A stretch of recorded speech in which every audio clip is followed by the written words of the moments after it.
dyshuari parësor për vrasjen e nxënësit Muhamet Jashari është vetë dorëzuar në polici. Goditja sipas tij ishte padashe. Rritje radhës e derivateve të naftës. Benzina rritet me 3 denar për litër, ndërsa dizeli për 1 denar e gjysmë. Kuvendi do të shpërndahet të njëjtën më 14 prill, ndërsa të premten shpallet data e zgjedhjeve të parakohshme 5 qershor. Partitë shqiptare me gjithë negociatat nuk kanë arritur ndonjë marrëveshje për koalicione të mundshme parazgjedhore.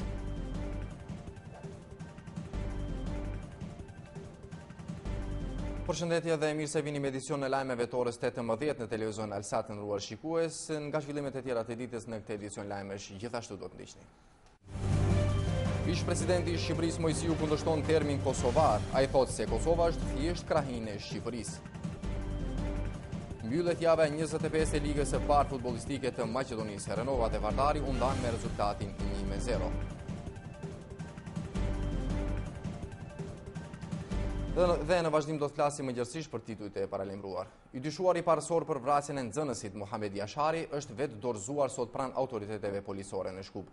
Bëhet fjalë për 16 vjeçarin Dorian T, edhe ai nxënës në shkollën Zdravko Cvetkovski. Sipas të dhënave të para, 16 vjeçari e ka goditur padashe Muhamet Jasharin gjatë tentativës për t'i shpëtuar forcave të sigurimit të shkollës. Po ashtu të dhënat e para të raportit mjekësor flasin se 19 vjeçari Muhamet Jashari ka gjetur vdekjen e menjëhershme. Incidenti në shkollë sot ishte qendër debati edhe në Këshillin e qytetit të Shkupit.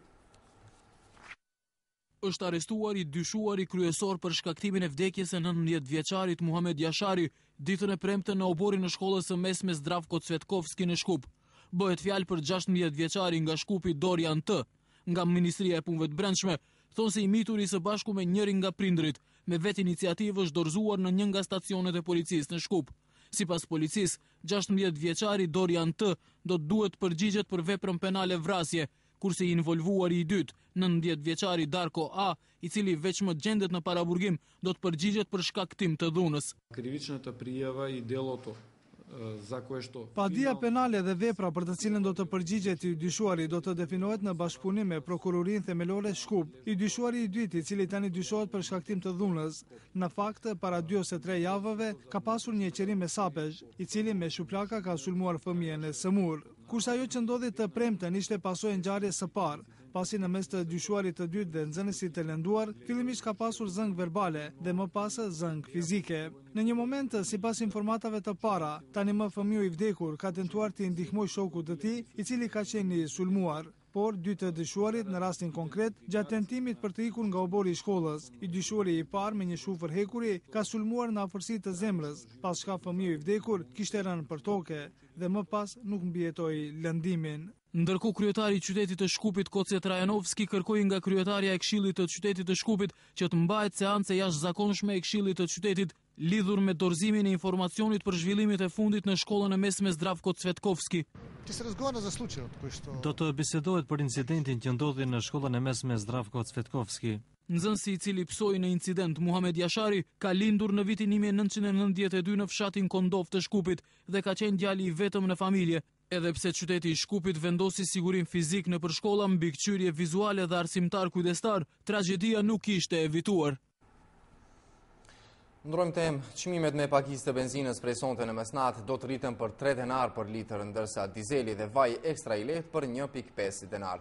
Kështu vendosi Komisioni Rregullatori Energjetikës në mbledhjen e tij të rregullt. Çmimi i Eurosuper BS95 do të shitet për 80.5 denar për litër, Eurosuper BS98 do të kushtojë 82 denar për litër, Eurodizeli do të shitet për 71 denar për litër, kurse vaji ekstra i lehtë për përdorim shtëpiak për 60 denar.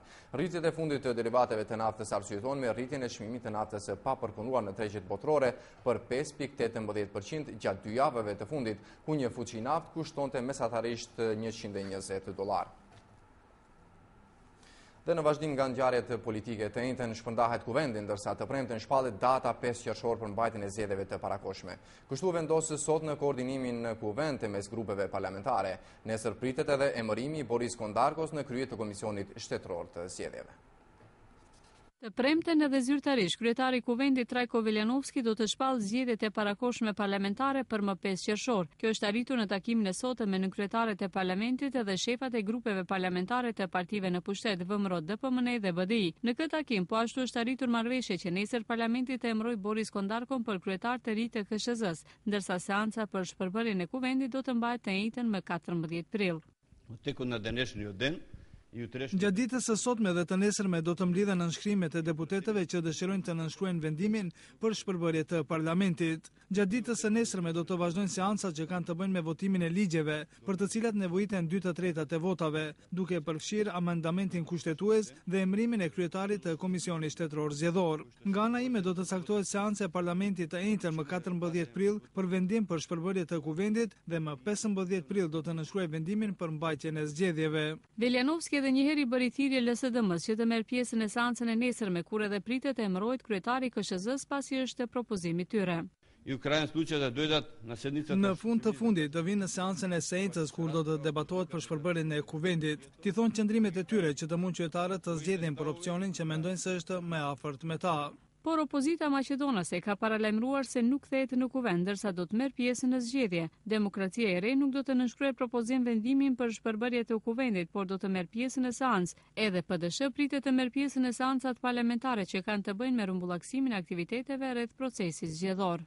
Do marrim pjesë ditën kur do bëhet akti i shpërbërjes së Kuvendit të Republikës së Maqedonisë, nga që konsiderojmë se zgjedhjet janë të nevojshme që shtetin dhe qytetarët e Republikës së Maqedonisë, para se gjithashtu shqiptarët, të dalin nga ky qorsokak. Gjatë seancës së sotme, Kuvendi pritet të miratojë rreth 100 ligje që kanë të bëjnë me reformat në administratë, si dhe ndryshimet në ligjin për kodin zgjedhor që kanë të bëjnë me kufitë e njësive zgjedhore, si dhe ndryshimet në ligjin për deputet, me të cilin do të sanksionohen deputetët e arshëm nëse bojkotojnë punimet e Kuvendit.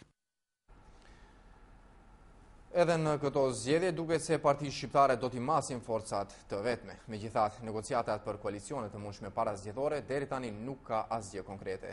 Partitë preferojnë që për koalicione të mundshme të bisedohet pas zgjedhjeve.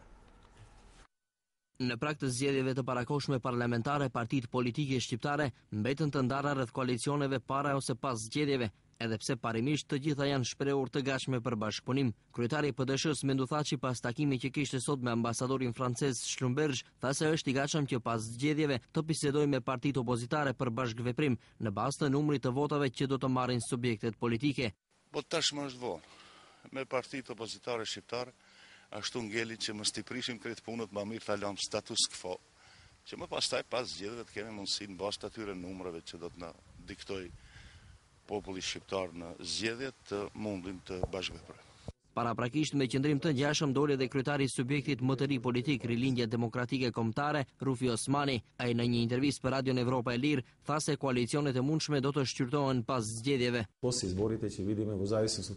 Njëherë të masin forcat në zgjedhje dhe pas zgjedhjeve, varësisht nga rezultatet, do të shohim se cilët do të jenë në koalicionet e mundshme.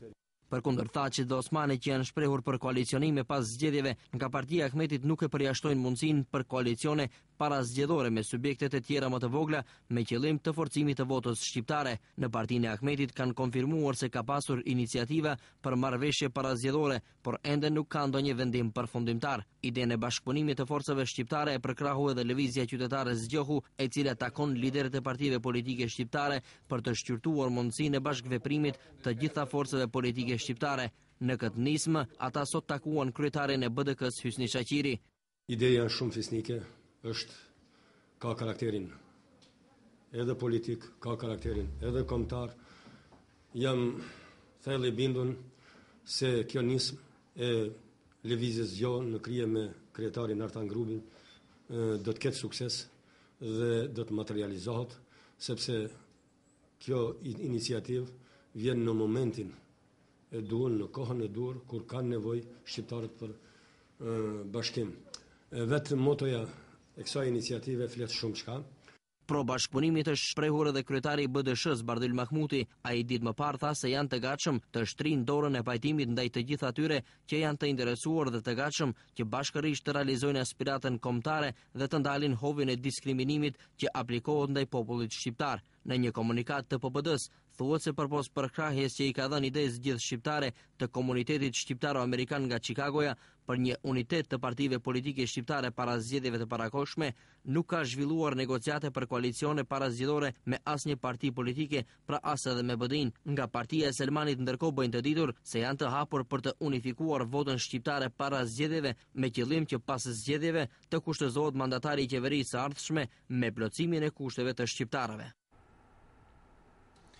Me kërkesë të 66 deputetëve nga shumica parlamentare dhe pa debat, Kuvendi miratoi sot ndërprerjen e funksionit të Trëndafil Ivanovski si gjykatës i kushtetueses. Kërkesa vjen si rezultati i vendimit të Gjykatës Supreme, e cila ka vërtetuar vendimin e Komisionit të verifikimit të fakteve se ish kryetari i Gjykatës Kushtetuese Trëndafil Ivanovski ka qenë bashkëpunëtor i shërbimeve sekrete. Ivanovski kishte deklaruar më herët se gjatë periudhës si nxënës i shkollës së mesme kishte qenë viktimë e sistemit të kaluar komunist dhe jo bashkëpunëtor